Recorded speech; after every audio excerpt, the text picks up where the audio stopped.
ولكم نصف ما ترك أزواجكم إن لم يكن لهن ولد، فإن كان لهن ولد فلكم الربع مما تركن من بعد وصية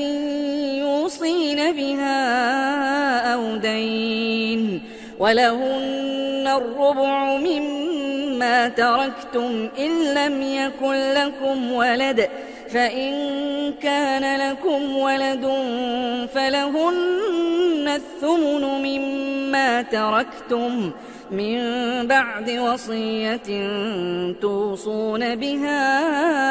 أو دين. وإن كان رجل يورث كلالة أو امرأة وله أخ أو أخت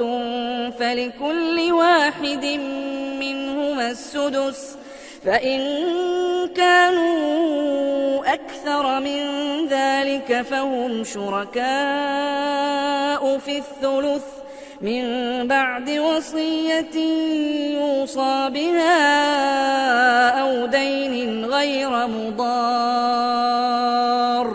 وصية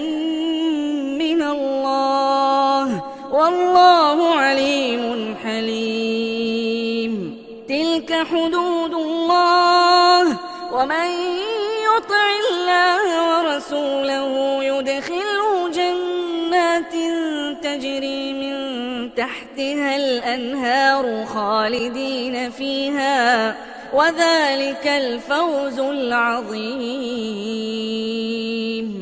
ومن يعص الله ورسوله ويتعد حدوده يدخله نارا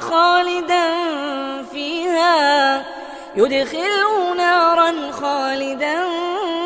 فيها وله عذاب